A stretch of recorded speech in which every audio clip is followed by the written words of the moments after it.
Nicole Belloubet, bonjour. Bonjour. Merci d'être avec nous. Vous avez entendu, oui j'imagine parce que vous suivez l'actualité, ce qui s'est passé à Rouen, Oui. Avec ce policier noir. J'étais hier à Rouen. Oui. Et justement, vous étiez hier à Rouen, Oui, je vais vous en parler. Pour d'autres choses. Mais... Oui, pour notre raison, mais j'en parlerai tout à l'heure. Nicole Belloubet, ce policier noir qui découvre qu'il est la cible de propos racistes de la part de 6 autres policiers qui échangent des messages dans une discussion WhatsApp. Les 6 policiers déversent leur haine, ils affirment qu'ils stockent des armes en vue d'une guerre raciale. Les noirs sont appelés les nègres, les arabes les bougnoules, les juifs des fils de pute, enfin bon, etc., etc. Je vais pas continuer parce que c'est insupportable, Nicole Belloubet. Ils ne sont pas suspendus. Comment se fait-il ? Alors ça, il appartient au ministre de l'Intérieur de prendre des décisions sur ce sujet-là. Moi, ce que je peux dire, si les faits sont avérés, c'est que c'est scandaleux, et que c'est inadmissible, et que ce n'est pas le reflet de la police française. Oui. Donc je crois qu'il y a dessus, il y a déjà une enquête préliminaire qui est ouverte par le parquet. Oui. Un conseil de discipline, me semble-t-il, ou en tout cas une procédure de discipline qui est engagée par le ministère de l'Intérieur. En tout cas, clairement, ces faits-là, s'ils sont avérés, sont absolument inacceptables. De manière générale, le racisme... Et la justice doit être saisie si les faits sont avérés. Elle l'est, mais la justice doit condamner si les faits sont avérés. Je ne peux pas me prononcer à la place des juges. Je sais. Non, mais très clairement, c'est inacceptable. Oui. Le racisme n'est pas compatible avec la République. Je crois que vis-à-vis de la police comme de l'ensemble des institutions, il faut être ni dans le déni, ni dans le systématisme. La police est républicaine, le racisme n'est pas compatible avec la République, et donc s'il y a des actes ou des paroles qui sont prononcées, évidemment, il doit y avoir des sanctions. Est-ce que vous savez, j'ai une petite précision à vous demander, vous étiez au TGI de Rouen hier. On dit le tribunal judiciaire. Le tribunal judiciaire maintenant, oui pardon, oui c'est vrai, avec la réforme. Mais l'un des policiers concernés aurait été en poste au tribunal judiciaire et armé hier. Et était chargé de votre protection peut-être, ou de la protection du tribunal. Vous ne le saviez pas ? Non, je ne le sais pas. Ok, mais on verra, ça mérite d'être vérifié. Et il y a aussi un autre fait sur le racisme, toujours, avec cette manifestation de mardi soir, en soutien à Adama Traoré. Je vais vous parler de l'affaire Adama Traoré, pas sur le fond de l'affaire, mais sur la justice, évidemment. Une manifestante qui a traité un policier de traître, tout simplement parce qu'il est noir. Là aussi, ce policier a déposé plainte. Le racisme dans tous les sens. Mais absolument. Enfin, moi, je crois qu'il faut être très clair. Oui. Le racisme, je le redis, ce n'est pas compatible avec la République, ni dans ses principes, ni dans son objet même. Franchement, la République, c'est la recherche de la cohésion sociale. Je m'arrête là sur les grands principes, je ne veux pas aller au-delà et de la cohésion républicaine. Donc le racisme, par définition, n'est pas compatible avec cela. C'est pour ça que toutes les injures raciales, tous les actes racistes sont pénalement sanctionnés. Et vous savez, je regardais chaque année, il y a environ entre 400 et 500 condamnations pour des faits de racisme et d'antisémitisme par les tribunaux en France. Donc, très clairement, ce n'est pas possible. Et combien de policiers ou de gendarmes sont condamnés ? Alors, il y a des policiers et des gendarmes qui sont condamnés, parce que je lis trop souvent, vous parliez, je crois, à l'instant de la tribune d'Omar Sy, J'allais vous en parler. Bon, alors, sur le fond, je ne peux que partager un certain nombre de choses qu'il dit, mais quand il dit qu'il ne peut pas y avoir d'impunité, mais précisément, les juges, la justice est là pour cela, et quand c'est nécessaire, il y a des sanctions. Alors, donnons des chiffres exacts du nombre de policiers ou gendarmes condamnés pour propos racistes, pour comportements racistes, donnons-les ces chiffres. Je n'ai pas là les chiffres exacts, non, je ne mais les ai donnons-les. pas. Oui, mais il n'y a aucune difficulté là-dessus. Vous savez, il y a, la semaine dernière, je crois, il y a des policiers qui ont été condamnés pour des faits de violence et qui ont été condamnés à de l'emprisonnement. Donc on ne peut pas dire qu'il y a impunité. La justice est là pour ça. Alors, c'est son rôle. Mais encore une fois, je le redis, on met là l'accent sur des faits singulier qu'il faut sanctionner. Mais la police, ce n'est pas cela. La police protège les Français, c'est son rôle, c'est ce qu'elle fait, et ça doit être dit. Ni déni, ni systématisme. Et justice doit être rendue. Bien sûr. Que dit Omar Sy dans sa tribune? Il dénonce l'inertie de l'institution judiciaire depuis 4 ans dans l'affaire Adama Traoré et l'indifférence des pouvoirs publics. Une justice sourde aux demandes de la famille. Il faut dire que depuis 4 ans, expertise contre expertise se succèdent et la justice n'a pas l'air d'avancer. Écoutez, moi, je ne veux pas me prononcer sur l'affaire Traoré. Non, pas sur l'affaire en elle-même, mais sur l'aspect judiciaire de l'affaire. Sur l'aspect judiciaire de l'affaire, s'il y a quelqu'un qui ne peut pas parler, c'est bien moi.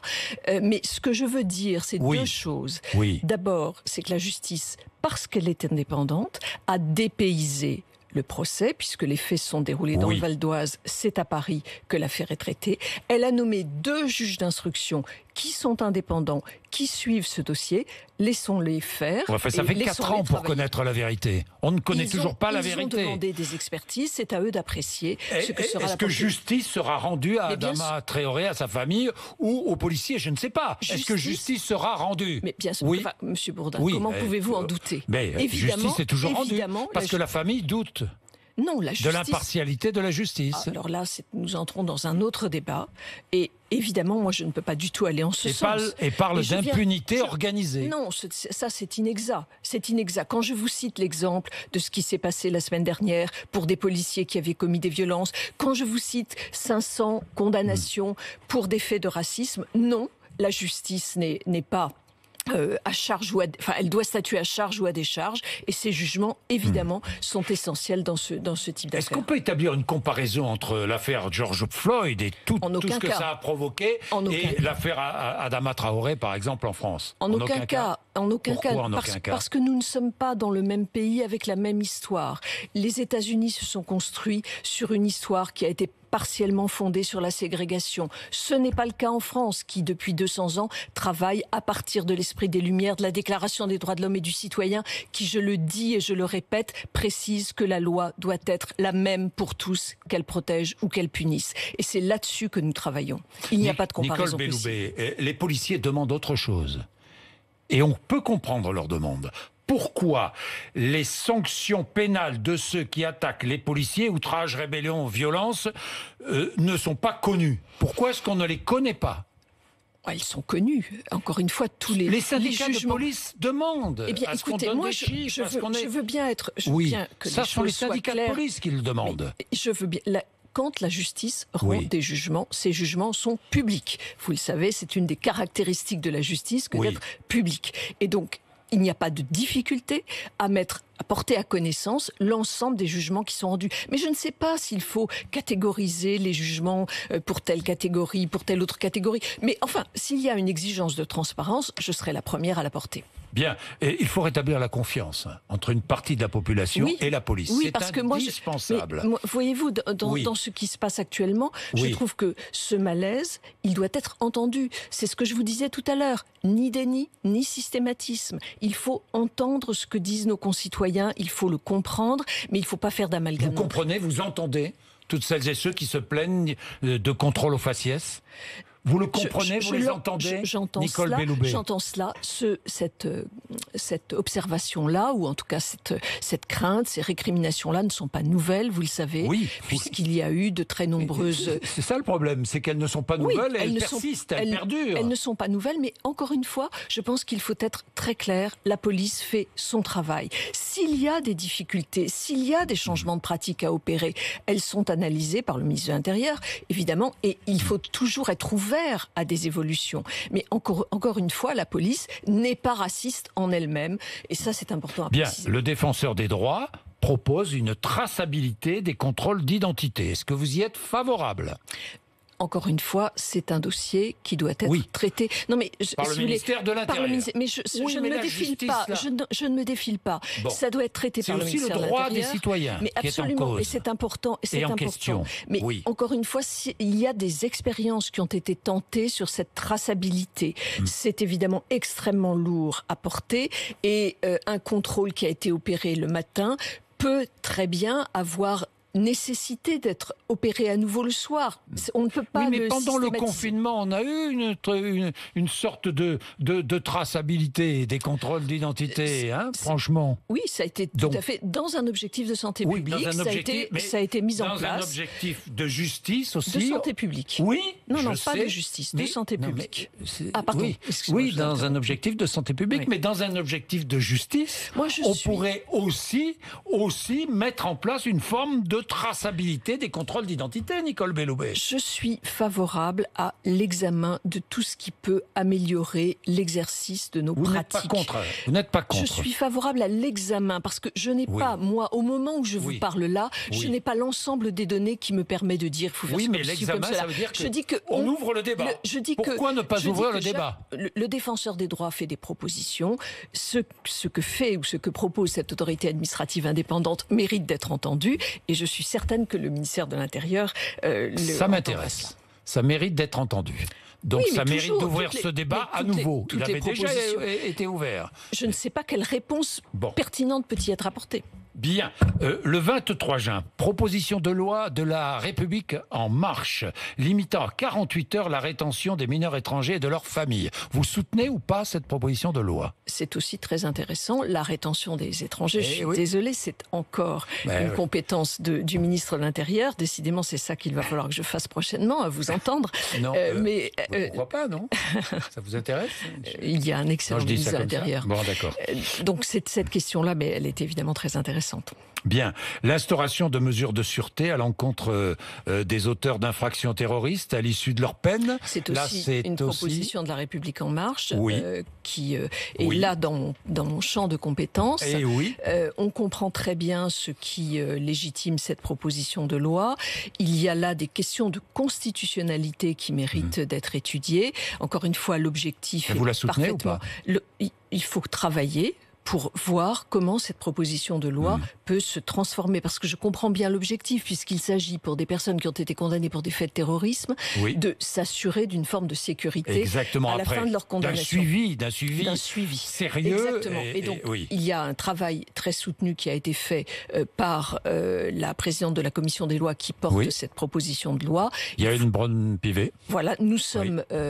cette proposition est soumise à l'avis du Conseil d'État, et donc nous allons voir ce que le Conseil d'État va en dire. Bon, mais vous... Non, la seule question, c'est encore une fois la constitutionnalité. Elle est bienvenue quand même. Sur l'objectif, il faut assurer la sécurité de nos concitoyens, c'est très clair. Bien. 13 500... Mais il y a aussi un objectif qui est que quand une peine a été exécutée, elle est exécutée. Et donc c'est très important de trouver le bon équilibre entre les deux. 13 500 détenus en moins dans les prisons françaises depuis le début du confinement. C'est bien cela, vous confirmez ce chiffre ? Ça, oui. Libération anticipée, qui a été libéré ? Les prisonniers à courte peine qui n'avaient plus que les prisonniers auxquels il restait, les détenus auxquels il restait environ 2 à 3 mois de peine. Et donc ils ont été libérés en fin de peine en libération anticipée. Taux d'occupation des prisons aujourd'hui ? 96%. Tous établissements pénitentiaires confondus, c'est-à-dire que je ne trahis pas la réalité, il y a des taux d'occupation, notamment aux maisons d'arrêt, qui sont encore supérieurs, mais qui ont évidemment beaucoup diminué par rapport à ce qu'ils étaient avant le confinement. Vous tenez à ce que l'on soit en dessous d'une surpopulation carcérale ? Non, mais moi je n'ai pas d'objectif chiffré, Monsieur Bourdin. Je n'ai pas d'objectif chiffré. Je souhaite évidemment que nous n'ayons pas trop de détenus supplémentaires par rapport aux places de prison dont nous disposons. C'est-à-dire actuellement... La France a été condamnée à plusieurs reprises pour cela. Mais mon objectif n'est pas quantitatif. Mon objectif, il est qualitatif. Il est de dire, utilisons la prison lorsque elle est utile, lorsque cette peine-là est utile, soit pour écarter un individu dangereux, soit parce que la peine prononcée est d'une telle longueur qu'il doit aller en détention, mais dans les courtes peines dont on sait qu'elles sont désocialisantes, déstructurantes, qu'elles coupent du lien familial, qu'elles coupent du travail, il y a peut-être d'autres solutions à trouver. Oui, des aménagements de peine, du travail d'intérêt général, de bracelets électroniques. Où est-ce que vous en êtes avec le bracelet électronique ? Est-ce qu'on a les moyens aujourd'hui de généraliser le port du bracelet électronique ? Il s'agit pas de mettre tout le monde sous bracelet. Quand c'est utile. Oui, bien sûr. Il n'y a aucune difficulté. Aucune difficulté financière. Bien. Non. Il y a aussi la détention à domicile. Oui, c'est ça, oui, tout à fait. C'est ce qui a été pratiqué en quelque sorte là pour les personnes qui étaient en fin de peine. Vous espérez, vous ne souhaitez pas ne pas remplir à nouveau les prisons ? Non, mais je suis lucide. D'une part, elles vont se remplir à nouveau. D'une part, l'activité des tribunaux reprend. Eh oui. Par logique par voie de conséquence, parce que la délinquance de rue aura repris. Oui. Le confinement, c'est une diminution extrêmement forte de la délinquance de rue, puisque évidemment les gens ne pouvaient pas sortir. Là, aujourd'hui, le déconfinement, et c'est heureux... Est-il vrai que vous avez envoyé une circulaire au procureur ? J'en envoie assez fréquemment. Oui, non, mais à ce propos...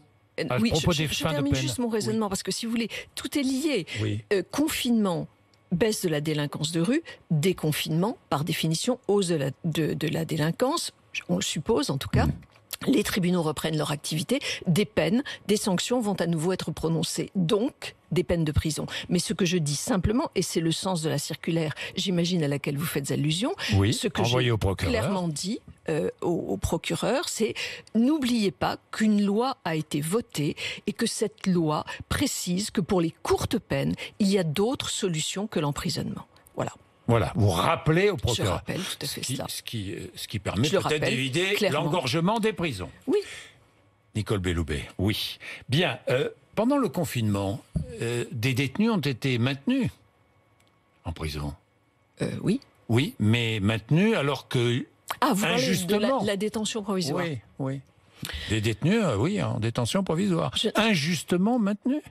Prolongation, non ? Oui, c'était une prolongation que nous avions voulu de plein droit. J'en dis juste la raison. Pendant la période de confinement, les tribunaux ne fonctionnaient pas normalement parce qu'un certain nombre de magistrats étaient dans l'impossibilité d'être présents et de pouvoir organiser des débats contradictoires, ce qui est nécessaire pour prolonger la détention provisoire. Nous avons donc, pendant un temps limité, celui du confinement, seulement ce temps-là, nous avons donc dit que la détention provisoire serait prolongée de plein droit. Bien, et maintenant, certains vont être libérés. Alors, cette prolongation a eu lieu.